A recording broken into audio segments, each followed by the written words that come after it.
오늘의 주요 뉴스입니다. 가을 단풍철을 맞아 다음 달 15일까지 국립공원과 휴양림 등에 대한 방역이 강화됩니다.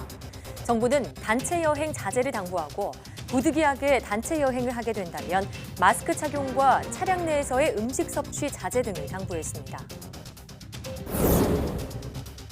지난 8월부터 시작된 코로나19 재확산 충격으로 지난달 취업자 수가 40만 명 가까이 줄면서 4개월 만에 가장 큰 감소세를 보였습니다. 거리두기 강화로 직격탄을 맞은 숙박 음식점업의 취업자가 지난해보다 9.8%나 감소했습니다.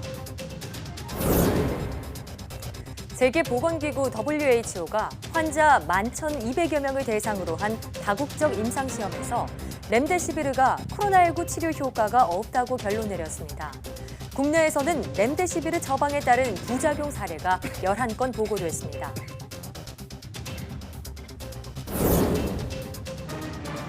유럽의 코로나19 확산이 심각합니다. 체코는 학교와 술집 폐쇄에 이어 야전병원 건립을 발표했고 폴란드는 식당 영업은 물론 결혼식까지 제한하는 조치를 내렸습니다.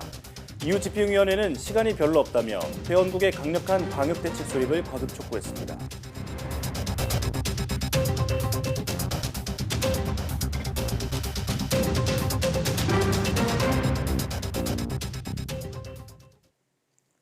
여러분 안녕하십니까? 사이언스 투데이입니다. 지난 주말 수도권의 이동량이 그 전주보다 11% 넘게 늘었지만 감염 확산으로 이어지지는 않은 것으로 나타났습니다. 중앙재난안전대책본부는 지난 주말 수도권 이동량은 11.3%, 전국 이동량은 7.8% 늘었다고 밝혔습니다. 현재까지 국내 발생 환자 수가 급증하지 않아 이동량 증가 여파는 크지 않은 것으로 평가했습니다. 다만 사회적 거리두기 1단계가 시행된 이번 주부터는 이동량이 더 늘 것으로 예상한다며 생활방역 수칙을 반드시 지켜달라고 당부했습니다. 정부가 단풍 절정기를 맞아 17일부터 다음 달 15일까지를 집중관리 기간으로 두고 방역 지침을 내놨습니다. 산행 방역 수칙과 전세버스 운행 지침이 포함되어 있습니다. 정현우 기자가 현장을 미리 다녀왔습니다. 단풍 절정기를 앞둔 산이 붉게 물들어갑니다. 3, 3, 5 산을 오르는 등산객의 발걸음이 가볍습니다. 이렇게 나와서 단풍이 물들어가는 모습 보고 하니까요. 기분도 좋고 좀 다른 감회가 있는 것 같아요. 점심시간이 지나자 산에서 내려오는 사람이 하나둘 많아지는데 여럿이 마주치는 좁은 길목에서 마스크를 내린 채 지나가는 사람도 있고 마스크를 써야 되는데 뭐 산에서는 아주 힘들어요. 단체로 산행 온 모습도 눈에 띕니다. 올라갔다. 배고파서 이거 하나. 거리를 두기 어려우면 마스크를 항상 쓰라는 방역 지침이 잘 지켜지지 않는 모습에 우려하는 사람도 여럿입니다. 상대방이 썼기 때문에 내가 안 써도 된다라는 생각을 하신다고 그 얘기를 들었거든요. 많이 걱정되죠. 그래서 얘들 데리고 가는 게 맞나 그런 생각도 들고 혼자. 가을 여행객을 기대하는 전세버스 업체들은 방역 준비에 한창입니다. 그동안 운행을 한참 쉬었던 버스들 내부를 소독하고 손소독제와 마이크 덮개, 출입 명부도 준비합니다. 주말에 예고된 도심 대규모 집회와 관련해선 상경 집회를 위한 운송은 거부하겠다는 방침을 유지하기로 했습니다. 모든 게 정부 시책에 따라서 움직여지고 있습니다.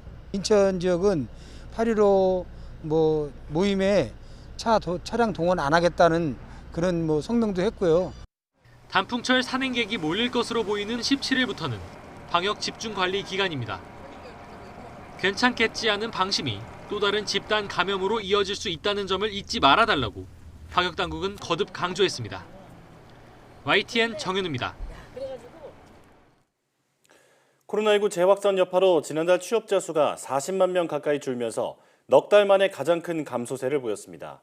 통계청이 발표한 9월 고용 동향을 보면 지난달 취업자 수는 2,701만 2천 명으로 1년 전보다 39만 2천 명 줄어 7개월 연속 감소했습니다. 반면 실업자 수는 지난해 같은 기간보다 11만 6천 명 늘어 100만 명에 달하는 것으로 집계됐습니다. 산업별로 보면 숙박 음식점업 취업자 수가 22만 5천 명 줄어 전년 대비 9.8%의 감소율을 보였고 도소매업이 20만 7천 명, 교육 서비스업이 15만 1천 명씩 각각 줄었습니다.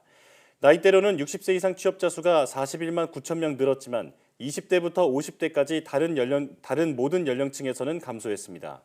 15세 이상 고용률은 60.3%를 기록해 같은 달 기준으로 지난 2012년 이후 가장 낮은 수준이었고 실업률은 3.6%로 집계됐습니다. 정부가 코로나19 재확산 영향으로 우리 경제의 내수와 고용 회복세가 제약을 받고 있다고 진단했습니다. 기획재정부는 최근 경제 동향에서 우리 경제가 완만한 수출 회복 흐름을 보이지만 8월 코로나19 재확산으로 내수와 고용 회복세가 꺾이는 등 불확실성이 이어지고 있다고 평가했습니다. 대외적으로 주요국의 실물지표 개선세가 둔화한 가운데 유럽과 신흥국을 중심으로 코로나19가 확산하면서 글로벌 경기 회복 지연 우려가 이어지고 있다고 분석했습니다. 이에 따라 정부는 철저한 방역 대응과 함께 민생과 경제 회복을 위한 적극적인 재정 집행 등 전방위적 정책 노력을 강화하겠다고 강조했습니다. 정부가 코로나19 재확산으로 논의가 중단된 8대 소비 쿠폰 발행 등을 방역당국과 협의해 재개하기로 했습니다. 홍남기 부총리 겸 기획재정부 장관은 정부 서울청사에서 열린 제18차 비상경제 중대본 회의에서 소비 쿠폰과 연계한 내수 활력 패키지 추진을 재개하려 한다고 밝혔습니다. 홍 부총리는 코로나19 재확산으로 중단된 8대 소비 쿠폰은 방역당국과 협의를 거쳐 재개 시기와 행사 추진, 방역 보완 등을 점검해 추진한다고 설명했습니다. 이어 다음 달부터 15일까지 열리는 코리아 세일 페스타와 크리스마스 계기 소비 행사 등 분야별 내수 활력 패키지도 추진해 나가겠다고 덧붙였습니다. 앞서 정부는 지난 8월부터 숙박과 관광, 공연, 영화 등 8대 분야에서 활용할 수 있는 쿠폰 일부를 지급했지만 코로나19 재확산으로 중단됐습니다. 일본 정부가 도쿄전력 후쿠시마 제1원전 오염수에 대해 방사성 물질의 농도를 낮춘 후 바다에 방류해 처분한다는 방침을 굳혔다고 마이니치 신문이 보도했습니다.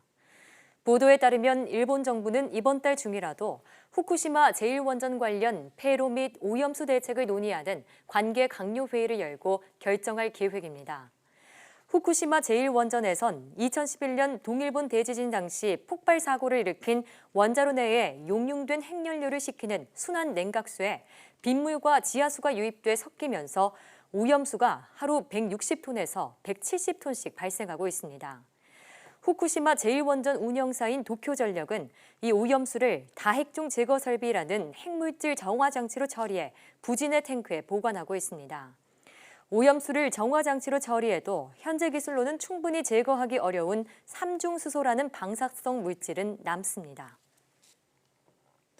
일본 정부가 후쿠시마 원전 오염수를 정화 처리해 바다에 방류할 방침이라는 언론 보도에 대해 외교부는 국제 공조에 기반한 조치를 강구하겠다고 밝혔습니다. 외교부는 그동안 일본 측의 오염수 처분과 관련해 투명한 정보 공유와 소통, 주변 환경과 인체에 미치는 영향에 대한 최우선적인 고려를 요구해왔다며 이같이 밝혔습니다. 또 처분 방법이 아직 결정되지는 않은 것으로 알고 있다며 우리 국민의 건강과 안전을 최우선 기준으로 예의주시하겠다고 덧붙였습니다. 정부는 후쿠시마 원전 오염수 문제에 대해 국무조정실 중심으로 범정부적 대응을 하고 있으며 관계부처 회의를 지난달 말 차관급으로 격상했습니다.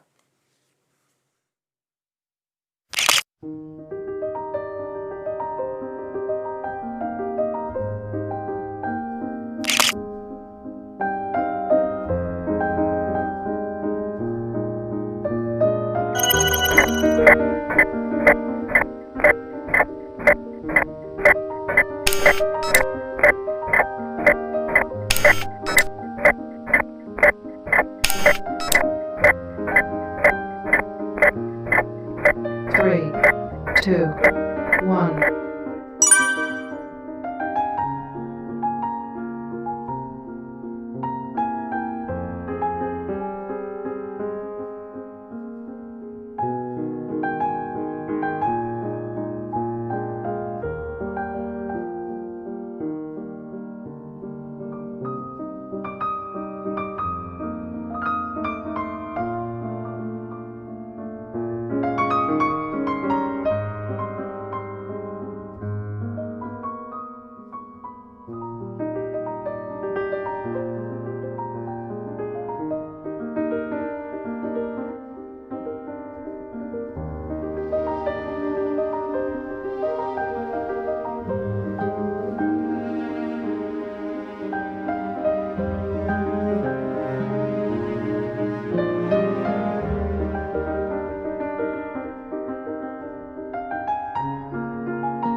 코로나19 치료제로 미 FDA가 처음으로 승인한 렘데시비르에 대해 세계보건기구가 효과가 없다고 밝혔습니다. 고려대학교 약학대학 김정기 교수와 자세한 내용 알아보겠습니다. 교수님 어서 오십시오. 어서 오세요.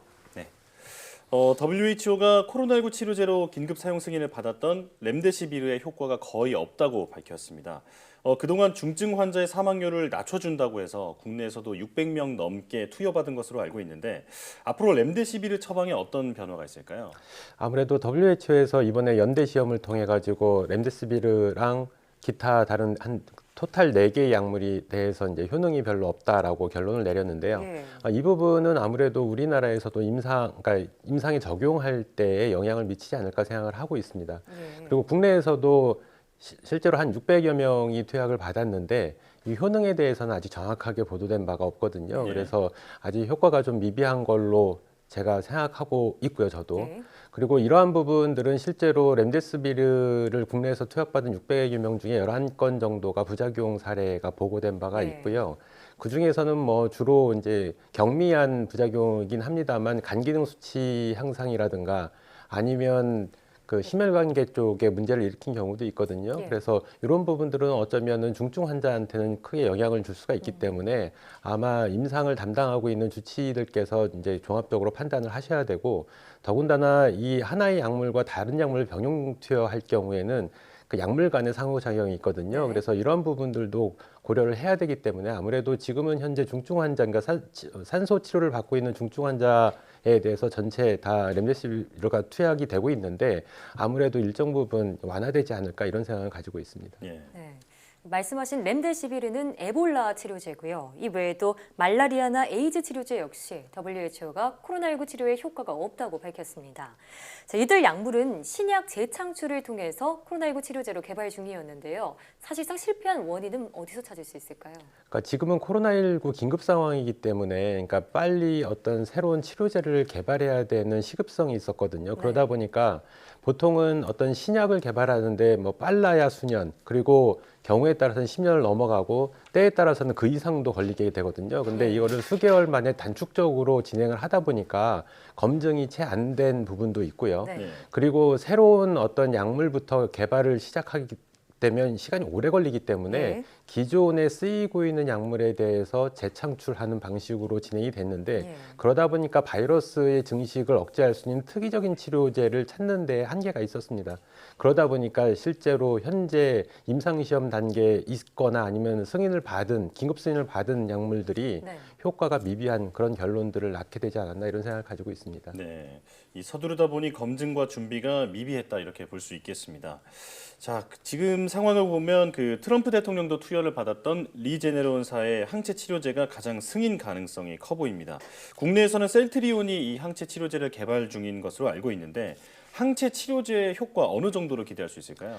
글쎄요, 이 항체 치료제는 종류가 굉장히 다양합니다. 그러니까 우리가 어떠한 그 항원을 몸에 그러니까 그 동물 실험 단계에서 체내에 투여를 한 다음에 그 중에서 다양한 항체가 형성이 되는데 중화능을 가지고 있는 것들을 선별을 해내거든요. 예. 근데 지금 뭐 말씀하신 리제네론사도 그렇고 지금 현재 그 임상 시험이 중단된 일리아릴리 그 항체 치료제도 그렇고 네. 기본적으로는 종류가 다르다라고 보시면 될 것 같고요. 예. 셀트리온도 마찬가지입니다. 그러니까 그 미국에 있는 제약사들이 만들고 있는 항체 치료제하고는 종류가 다를 것이다 이렇게 보고 있고 일단 셀트리온 자체가 중화항체 어떤 치료제를 만드는 데 노하우가 상당 부분 있기 때문에 아직은 뭐 속단해서 말씀드리긴 어렵습니다만 네. 그래도 긍정적으로 기대는 하고 있습니다. 예. 네. 코로나19의 특이적인 치료제가 하루빨리 개발됐으면 하는 바람입니다. 자, 그런가 하면 앤서니 파우치 소장이 내년 4월에나 미국에서 코로나19 백신 공급이 가능할 것이라고 밝혔습니다. 자, 일단 내년 초 예상보다는 다소 늦어진 감이 있는데요. 그 원인은 어떻게 보십니까? 뭐 대표적인 원인은 최근에 뭐 아스트라제네카도 그렇고 존슨앤존슨의 백신들도 부작용 사례들이 나타나면서 네. 안전성에 대한 우려가 계속 제기가 되고 있거든요. 그러다 보니까 미국 FDA에서는 임상 3상을 종료한 이후에도 2달 동안 안전성을 체크를 하겠다라고 발표를 하면서 아무래도 승인까지 받는 데가 시간이 좀 딜레이된 부분이 있다 이렇게 보고 있고요. 네. 아마 빨리 진행이 돼야 내년 3월 또는 앤서니 파우치 소장님이 얘기한 것처럼 4월 정도는 돼야지 승인이 이루어질 것 같고 네. 실제로 승인이 이루어진다라고 해도 그 공급량이 제한성이 있거든요. 생산을 무한정 한꺼번에 할 수가 없기 때문에 이런 공급이 순차적으로 진행되면서 전 세계인들이 아마 일정 비율로 백신을 접종받을 때까지는 상당한 시간이 걸릴 것 같다. 이렇게는 보고 있습니다. 네. 서두르는 것도 좋지만 안전성을 생각해서 신중하게 접근해야겠다는 생각이 듭니다. 네. 자, 문재인 대통령이 올해 안에 코로나19 치료제가 개발되고 그리고 내년에는 백신 개발을 기대할 수 있다 이렇게 밝혔습니다. 해외 상황을 보면 결코 녹록지 않은 과정인 것 같은데 국내 치료제와 백신 개발 지금 어떻게 전망하고 계십니까? 일단 뭐 복수의 제약사들이 백신과 치료제들을 개발을 하고 있고 몇 개에 대해서는 임상시험을 국내에서도 진행이 되고 있거든요. 근데 일단 치료제의 경우에는 대표적으로 대통령께서 언급하신 부분이 항체 치료나 혈장 치료제를 언급하신 것 같습니다. 예. 근데 화학약물 기반으로 한 치료제들 같은 경우에는 안전성 문제를 상당히 검증을 해야 되는 부분이 있기 때문에 아마 승인까지 되는 데까지 상당한 시간이 좀 걸릴 것 같고요. 일단 기본적으로 연내에 개발될 수 있는 치료제라고 하면 뭐 셀트리온에서 개발하고 있는 항체 치료제나 아니면 녹십자에서 개발하고 있는 혈장 치료제가 될 것 같은데 일단 뭐 연내에 뭐 가능할 수도 있겠다 이런 생각을 가지고는 있습니다. 근데 특히 혈장 치료제 같은 경우에는 그러니까 혈액을 공여받아야 되기 때문에 그 물량 자체가 좀 제한적일 수는 있고 항체 치료제는 아마 생산이나 공급 같은데 승인을 받게 되면 문제없이 진행이 되지 않을까 생각을 하고 있고요. 예. 백신 같은 경우에는 현재 국내 대표적으로 3개의 제약사에서 개발을 추진을 하고 있는데 물론 추가적으로 다른 제약사들도 개발 단계에는 있습니다. 근데 가장 빠른 제약사가 이제 제넥신인데 지금 현재 임상 1상을 진행을 하고 있거든요. 예. 그래서 제넥신에서 얘기하기에는 승인까지는 내년 한 3분기 정도로 예상을 하고 있기 때문에 앞으로도 좀 시간이 걸릴 것 같다 이런 생각은 가지고 있습니다. 근데 어찌됐든 가장 중요한 거는 효능과 안전성, 특히 안전성을 제대로 검증을 해야 된다 이렇게 보고 있습니다. 네. 아직 국내는 물론이고요. 전 세계적으로도 이렇다 할 코로나19 치료제나 백신이 없는 상황인데 그런 가운데 유럽의 사망자 수가 수개월 내에 지난 4월에 5배에 달할 수도 있다. 이런 WHO의 경고가 나왔습니다. 만약 백신 출시가 계속 늦어진다면 이런 코로나19 확산 상황이 더 심해질 수도 있는 것 아닐까요? 그 부분은 맞습니다. 그러니까 백신, 그러니까 우리가 기대했던 것보다도 계속 이제 개발까지 기간이 오래 걸리고 있기 때문에 백신도 그렇고 치료제도 그렇고 계속 내년까지 미뤄지게 되면 그 사이에 많은 사람들이 감염이 이루어질 거고요. 그리고 바이러스의 특성상 뭐 100%다 그런 건 아니지만 전체적인 경향성이 감염성이 증가하는 쪽으로 가고 있거든요. 예. 그게 일반적인 경향인데 그러다 보니까 이제 더 많은 사람들이 감염이 될 거다 이렇게는 보고 있는데 실제로 백신이나 치료제, 특히 백신이 개발된다고 해도 바로 이게 어떤 현재의 확산세를 좀 완화시킬 가능성은 좀 떨어집니다. 왜냐하면 순차적으로 접종이 이루어져야 되고 효능 부분도 있고요. 그래서 이런 부분들 때문에 실제로 백신이 개발된다고 해도 고위험군 위주로 접종이 되면서 실제로 고위험군에서의 치사율을 줄일 수만 있다면 아마 방역에 있어서 새로운 어떤 정책이 이루어지지 않을까 이런 생각은 가지고 있습니다. 예. 백신과 치료제 소식을 다룰 때마다 느끼는 거지만 지금은 방역 수칙을 잘 지키는 게 가장 중요하다 이런 생각이 듭니다. 지금까지 고려대학교 약학대학 김종기 교수와 함께했습니다. 교수님 오늘 말씀 잘 들었습니다. 고맙습니다. 감사합니다.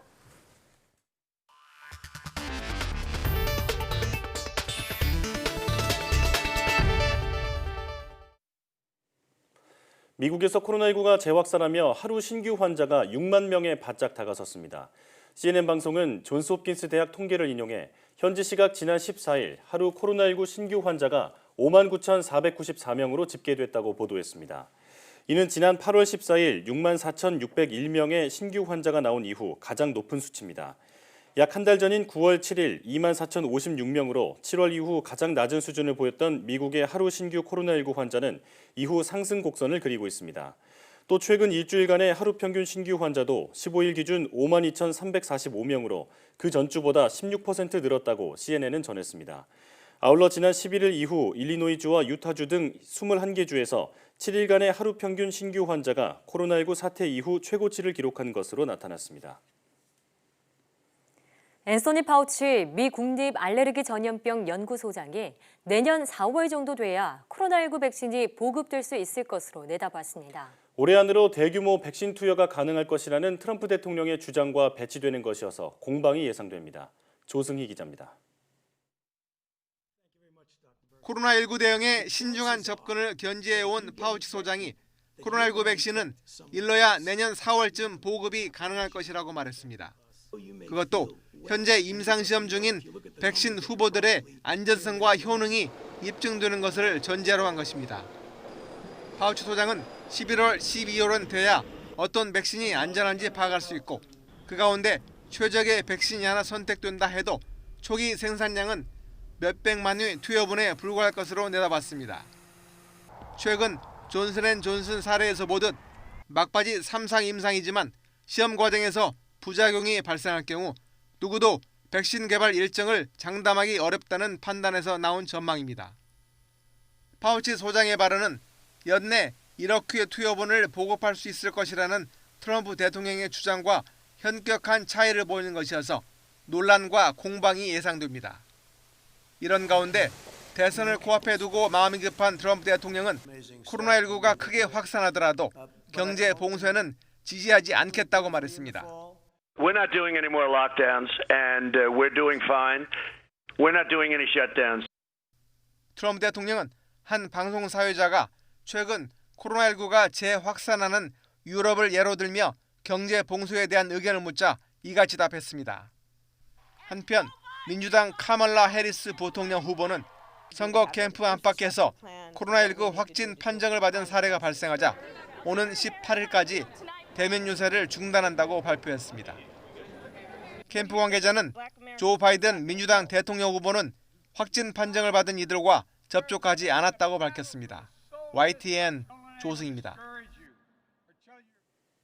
코로나19 치료제로 알려진 렘데시비르가 치료 효과가 거의 없다는 연구 결과가 나왔습니다. 로이터 통신은 세계보건기구 WHO가 이번 환자 11,200여 명을 상대로 한 연대 실험에서 렘데시비르가 환자의 입원 기간을 줄이거나 사망률을 낮추지 못했다고 보도했습니다. WHO의 연대 실험은 코로나19 치료제 후보군의 효능과 안전성을 검증하기 위한 다국적 임상시험으로 렘데시비르 외에 말라리아 치료제인 하이드록시클로로퀸과 항바이러스제, 인터페론 등을 대상으로 진행되고 있습니다. WHO 측은 하이드록시클로로퀸 등은 이미 지난 6월 효과가 없는 것으로 나타났고 나머지 후보군에 대한 연대 실험이 30개국에 있는 병원 500여 곳에서 진행됐다고 설명했습니다. 이에 앞서 길리어드 사이언스는 이달 초 코로나19 입원 환자 1,000여 명을 대상으로 임상시험을 진행한 결과 렘데시비르가 회복 기간을 5일 단축해줬다고 밝힌 바 있습니다. 신규 확진율이 유럽에서 가장 높은 체코는 코로나19 환자 전용 야전 병원 건립 계획을 내놓는 등 최악의 상황에 대비하는 모습입니다. 유럽의 코로나19 재확산이 계속되면서 EU 집행위는 회원국에 시간이 없다며 대비 태세를 서둘러 달라고 촉구했습니다. 보도에 박상남 기자입니다.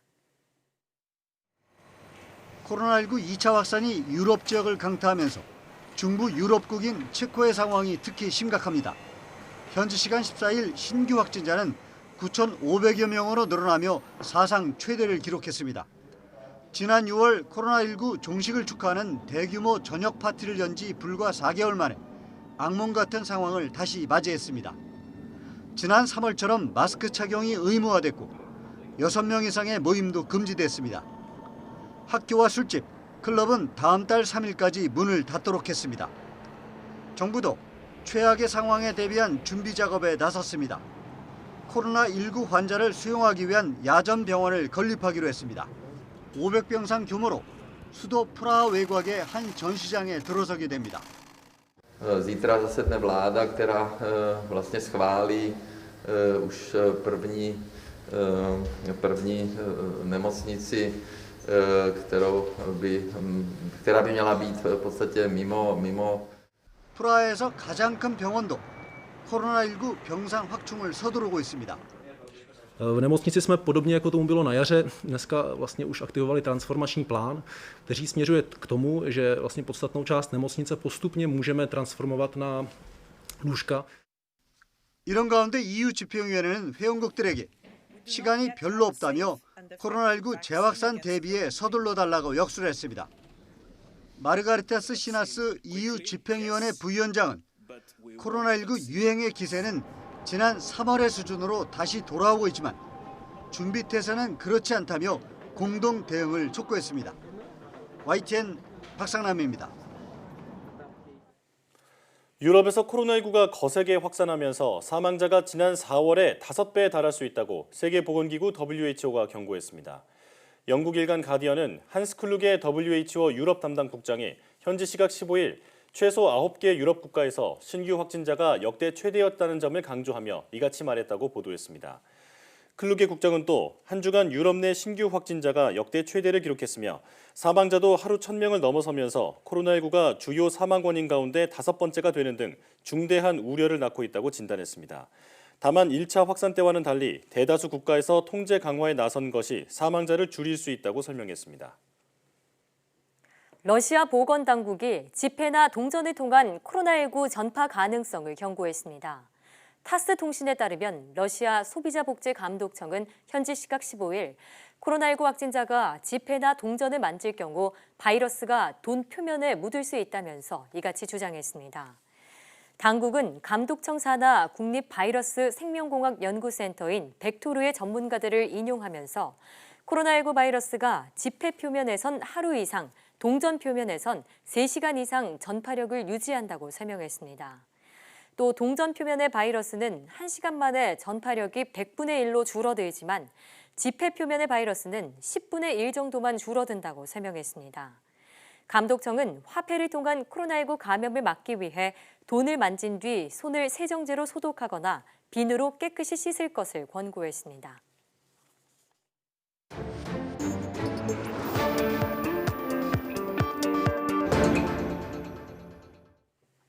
한 주간 가장 주목받은 과학 소식을 하나로 모아보는 사이언스 핫5 시간입니다. 이번 주에는 어떤 이야기가 시청자들의 눈길을 끌었을지 이동훈 기자와 함께 알아보겠습니다. 어서 오십시오. 어서 오세요. 안녕하세요. 자, 먼저 5위 소식부터 알려주시죠. 네, 우선 코로나19와 관련된 이야기부터 해볼까 하는데요. 이 코로나19가 무서운 이유 중에 하나가 바로 이 조용한 전파 때문이죠. 네. 증상이 나타나질 않아서 바이러스에 감염된 사실을 모르고 여러 사람을 만나게 될 경우에는 집단 감염으로 바로 이어질 수 있는 건데 최근에는 이렇게 증상이 조금 나타나더라도 검사를 늦게 받아서 또 다른 이 전파를 낳은 사례가 잇따라 발견되기도 했습니다. 이 부산의 한 노래방에서 발생한 이 집단 감염 사례의 경우에는 지표 환자인 노래방 주인이 처음 증상을 느낀 게 한 지난 9월 20일 정도였는데 확진 판정을 받은 건 이거보다 한 2주가 더 지난 10월 2일이었습니다. 또 이 대전 유성구에서 있었던 이 일가족 모임에 참석했던 60대 남성도 증상이 나타난 지 9일이 지나고서야 병원을 찾았고 결국은 확진 판정을 받았는데요. 무려 4차 전파까지 확산이 되면서 이 모임과 관련해서만 27명이 감염이 되기도 했습니다. 이렇게 특히 코로나19가 발병 초기에 감염성이 높아서 주의를 해야 되는데 진단이 늦어지면 그동안 아주 광범위한 그런 추가 전파를 일으킬 수가 있습니다. 이 방역 당국이 특히나 조금만 의심 증상이 나타나도 바로 검사를 받아달라고 이번 주에도 거듭 당부하기도 했습니다. 네. 감염 경로를 모르는 비율이 여전히 18%에 달할 만큼 높잖아요. 이 의심이 된다면 진단 검사를 받으러 가는 게 중요하겠습니다. 또 개인 방역 수칙을 잘 지키는 것도 중요한데 방역 수칙 올바른 방법 한 번 더 짚어주시죠. 네, 가장 기본적인 게 마스크 쓰기와 이 손 씻기인데 이제는 많이 습관적으로 이제 하고 계실 거예요. 최근에 이 방역 당국이 이 손 씻기의 중요성을 다시 한번 또 강조를 했습니다. 이 손만 잘 씻어도 코로나19는 물론이고요, 감기나 인플루엔자 같은 이런 다른 호흡기 질환에 걸릴 위험이 20%나 줄어든다는 건데요. 특히 손을 씻을 때 반드시 비누를 이용을 해서 30초 이상 정도는 이 흐르는 물에 씻어야 병원체가 충분히 제거될 수 있다고 합니다. 이를 위해서 이 손 씻기 방법의 6단계, 6단계를 실천해 달라 이렇게 얘기를 했는데 먼저 이 손바닥부터 시작을 해서 손등, 손가락 사이 또 두 손을 모아서도 이렇게 씻어줘야 되고요. 특히 잘 씻기지 않는 데가 이 엄지손가락 부분과 손톱 밑이라고 합니다. 이 부분도 꼼꼼히 씻어줘야 이 병원체를 완전히 없앨 수 있다고 합니다. 또 이 화장실을 다녀오기 전이나 후, 또 음식을 먹기 전후, 또 요리를 할 때 코를 풀거나 기침을 한 후에 이런 경우에는 반드시 손을 좀 올바로 씻어줘야 이 감염을 좀 막을 수 있다 이렇게 얘기를 했습니다. 사실 손 씻을 때 대충 물만 묻히는 경우가 굉장히 많은데 네. 앞으로는 꼭 세정제를 이용해서 꼼꼼하게 손을 씻어야겠습니다. 자, 다음 소식 전해주시죠. 네, 우리가 이 제주도 하면 떠오르는 곳이 바로 한라산인데요. 네. 한라산은 뭐 아시다시피 완전히 활동이 끝난 휴화산이 아니라 아직 활동 가능성이 조금은 남아있는 활화산입니다. 예. 국내 연구팀이 이번에 이 한라산 밑에 있는 마그마에 대해서 본격적으로 조사를 해보겠다 이렇게 밝혔습니다. 실제로 이 연구팀이 제주도에 마그마가 존재한다는 사실을 확인을 했고요. 또 학술지에 발표를 하기도 했는데요. 당시 연구 결과에 따르면 이 제주도 중심 부근의 이 땅속 55km 깊이에 마그마가 존재를 하고 있고요. 또 이 마그마가 제주도 동부와 서부 지하로 갈라져서 또 땅 밑에 여전히 존재를 하고 있다고 합니다.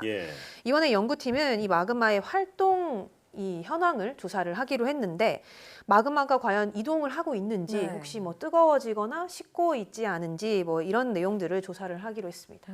그럼 이렇게 한라산 아래에 마그마가 있다는 건 한라산이 폭발 가능성이 있다 이렇게 볼 수도 있는 건지 궁금해요. 뭐 전문가들은 화산 폭발의 가능성은 아주 낮다 이렇게 보고 있는데 사실 이 마그마가 있어도 뭐 마치 물을 끓이듯이 계속해서 열 에너지를 공급을 해줘야 이게 어느 정도 한계점까지 끌어올라서 폭발을 하게 되는 건데요.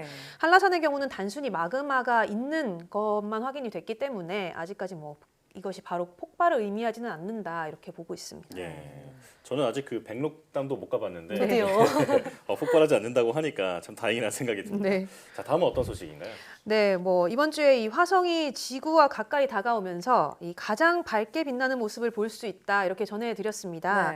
혹시 뭐 밤하늘 한번 보신 적 있으신가요? 저는 생각지도 못하고 밤하늘을 봤는데 너무 밝게 빛나는 별이 있더라고요. 보셨어요? 네. 그게 나중에 알고 보니까 화성이었어요. 네, 뭐 사실 저도 미처 화성을 관측하지는 못했습니다. 근데 맨눈으로 실제로 한 14일 전으로 해서 보신 분들이 많다고 하더라고요. 근데 이렇게 화성이 밝게 빛나는 이유는 화성이 지구와 6,200만 킬로미터까지 가까이 다가왔기 때문입니다. 여기에 이 화성과 지구, 태양이 일직선으로 놓이는 충의 위치가 되는데요.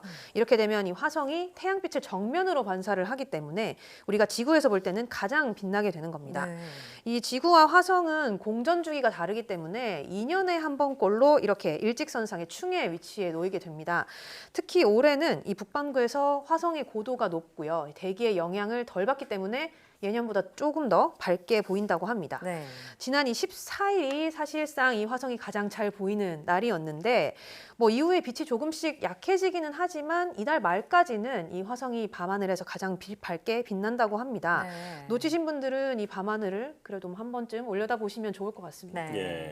이번에 놓치면 2035년, 15년 뒤에나 다시 볼 수 있다고 하니까 저도 한번 꼭 밤하늘을 찾아봐야겠습니다. 자, 이번 주 가장 많은 관심을 끈 소식은 어떤 건가요? 네, 이번 주 1위 소식도 우주와 관련한 소식입니다. 얼마 전에 이 블랙홀에 빨려 들어가는 별의 마지막 순간이 포착됐다는 소식 저희가 전해드렸는데요. 전 세계 16개 나라 31개 연구기관이 공동으로 연구해서 밝혀낸 결과입니다. 연구팀은 이 유럽과 미국에 있는 초거대 망원경 또 이 미 항공우주국 나사의 위성을 이용을 해서 지구에서 2억 1,500만 광년 떨어져 있다는 이 에리다누스 자리를 관측을 했습니다. 이걸 한 6개월 정도 관측을 한 결과 이 은하 중심의 초거대 블랙홀에 이 별이 빨려 들어가는 그 순간을 포착을 한 건데요. 이때 이 극한의 중력 때문에 이 별이 얇고 길게 이 국수처럼 이렇게 가늘게 찢어지면서 파괴되는 그런 조석 파괴 현상이 일어나는데 이것을 관찰을 했다고 합니다. 이렇게 조석 파괴 현상이 일어나면 블랙홀이 별을 흡수를 하면서 초속 10,000km 정도로 이 먼지와 파편을 내뿜으면서 어떤 이 뿌연 장막을 형성을 하게 됩니다. 그런데 이 과정을 실제로 본 게 이번이 처음이라는 건데요. 전문가들은 이번 연구가 이 블랙홀 뿐만 아니라 이 주변의 물질과의 어떤 중력 작용을 이해하는 데 큰 도움이 될 것이다 이렇게 평가를 했습니다. 올해 노벨 물리학상도 이 블랙홀을 실제로 관측한 과학자들에게 돌아갔잖아요. 맞습니다. 이렇게 연구자들의 노력으로 블랙홀의 베일이 하나씩 벗겨지고 있는 것 같습니다. 이동 기자 오늘 이야기 잘 들었습니다.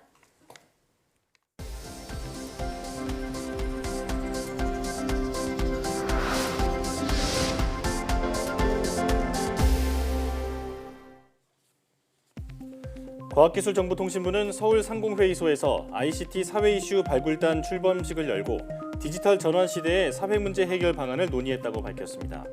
ICT 사회 이슈 발굴단은 방송통신위원회, 여성가족부 등 관계부처와 전문가로 구성됐으며 디지털 전환이 일상생활로 퍼지며 일어나는 사회 문제를 ICT로 해결하기 위한 정책협의체입니다. 이날 회의에서는 불법 촬영물 내 피해자의 얼굴과 웹하드 사이트 내 음란물을 식별해 삭제하는 내용의 디지털 성범죄 대응 기술 개발 경과를 공유했습니다. 한국생산기술연구원이 한국항공우주연구원과 함께 3D 프린팅 기술을 활용한 항공우주 부품 개발에 나섭니다. 두 기관은 이 같은 내용의 업무 협약을 맺고 생산기술연구원이 부품 개발을, 항공우주연구원이 실증 검증을 해나갈 계획입니다. 항공우주 부품 경량화가 요구되면서 세계적인 항공기업들은 핵심 부품 제작에 3D 프린팅 기술을 접목하고 있습니다. 입덧이 심하면 임신 중과 출산 후에 우울증이 나타날 위험이 크다는 연구 결과가 나왔습니다. 영국 임페리얼 칼리지 런던 연구팀이 임신 여성 214명의 의료 기록을 분석한 결과 이같이 나타났다고 밝혔습니다. 연구 결과 입덧이 심한 여성은 임신 중 우울증이 나타날 확률이 8배, 출산 후 우울증이 발생할 위험은 4배 높은 것으로 나타났습니다. 연구팀은 이 연구 결과가 입덧에 대한 이해를 높이고 입덧에 관한 임상 지침을 개선하는 데 도움이 되기를 바란다고 말했습니다. 유한양행이 영국 임페리얼 칼리지 런던과 전략적 제휴를 맺고 오픈 이노베이션, 즉 개방형 혁신을 확대하기로 했습니다. 이에 따라 유한양행은 임페리얼 칼리지 런던의 연구비를 지원하고 관심 분야에 대한 초기 신약 개발 과제에 공동 연구를 진행할 계획입니다.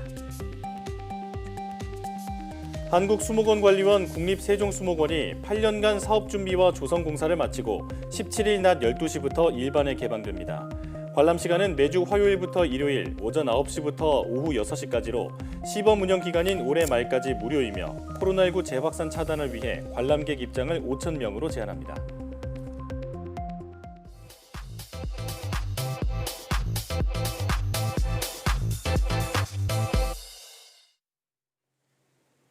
과학에 대한 모든 궁금증을 풀어주는 궁금한 S 시간입니다.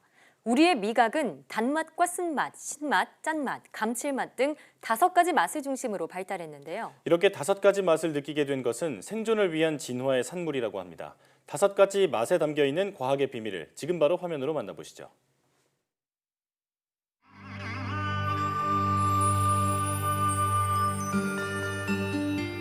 과거 영장류는 나무 위에 살면서 열매나 잎을 주로 먹었습니다. 그러다 약 200만 년 전부터 초원을 다니며 고기를 즐겼고 80만 년 전부터는 불을 이용해 음식을 익혀 먹었는데요. 1만 년 전부터는 농사를 지으며 곡물을 섭취했죠. 진화학자들은 이 과정에서 생존을 위한 자연 선택으로 미각이 발달한 것으로 보고 있습니다. 영양분이 필요한 먹거리인지 먹어도 해롭지 않은지 등을 판별하는 데는 이 미각이 필요했기 때문이죠.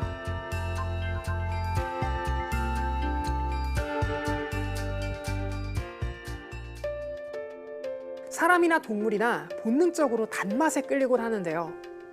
대체 단맛은 어떤 물질이길래 우리가 끌리는 걸까요? 몸을 유지하고 움직이는 데는 에너지가 필요합니다. 이 에너지의 대부분을 탄수화물에서 얻는데요. 탄수화물은 크게 고분자 탄수화물과 저분자 탄수화물로 나눌 수 있습니다. 우리가 섭취하는 고분자 탄수화물은 녹말이고 저분자 탄수화물은 바로 당분이죠. 그런데 고분자 탄수화물은 소화하는데 시간이 필요합니다. 고분자 상태로 흡수할 수 없기 때문에 분해를 해야 하기 때문이죠. 따라서 즉시 사용할 수 있고 흡수하는데도 필요한 에너지가 적게 드는 당분을 많이 찾게 되는 거라고 하네요.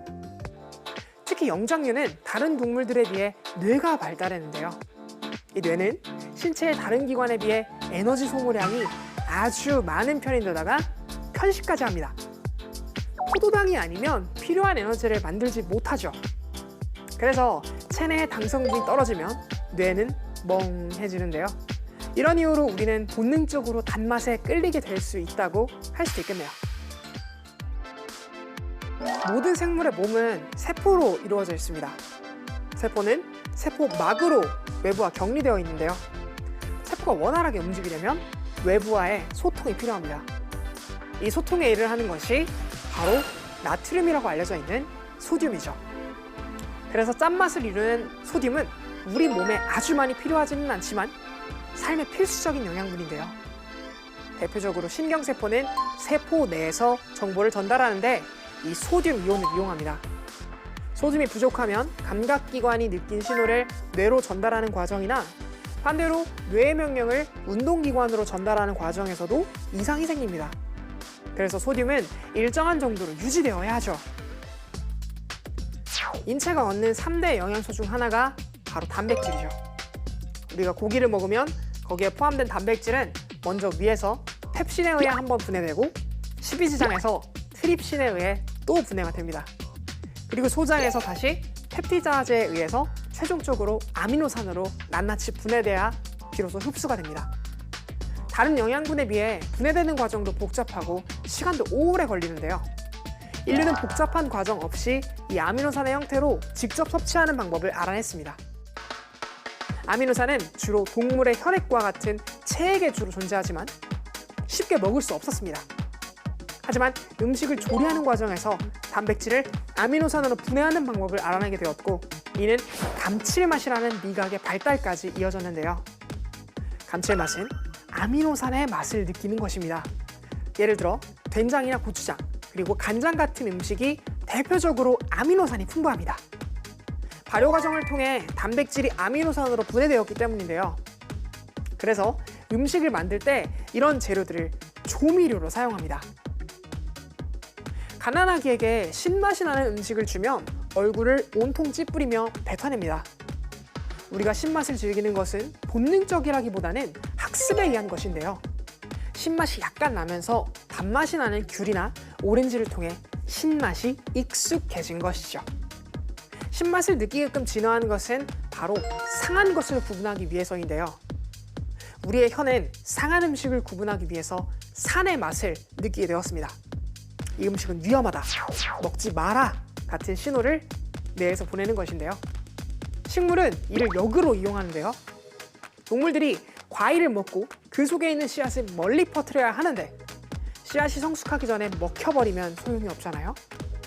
그래서 씨앗이 여물지 않은 과일은 시거나 떫은 맛이 나도록 진화했는데요. 익지 않은 사과나 귤 그리고 감은 모두 색이 초록색에 가깝습니다. 몇 번의 훈련을 통해 동물들은 초록색 과일을 먹으면 시거나 떫으니 먹지 않게 되었다고 하네요. 쓴맛은 원래 알칼로이드 맛이라고 합니다. 알칼로이드는 식물이 스스로 만들어낸 화합물인데요. 그런데 이 알칼로이드는 독성을 띠는 것이 많습니다. 독은 식물들이 동물로부터 자신을 방어하기 위해 만들어낸 물질입니다. 하지만 진짜 독성 물질을 만드는 데는 많은 에너지가 필요하기 때문에 독성 물질과 맛은 비슷하지만 에너지가 적게 드는 물질인 쓴맛을 만들어낸 것이죠. 동물들의 경우에는 이 쓴맛을 내는 독성 물질에 대한 거부 반응이 진화를 통해 본능에 새겨져 있기 때문에 설사 독이 없더라도 쓴맛을 내는 잎을 멀리하게 된 것이라고 하네요. 오늘 궁금한 에세이에서는 재미있는 맛의 비밀에 대해서 함께 알아봤는데요. 우리가 먹어야 하는 것과 먹으면 안 되는 것을 구분할 수 있었던 것은 오랜 진화가 만들어준 선물이 아닐까 싶네요. 그럼 궁금한 에세이는 여기서 인사드릴게요. 과학에 대한 궁금증이 있다면 언제든 유튜브에 사이언스 투데이를 검색해주세요. 이상 궁금한 에세이였습니다.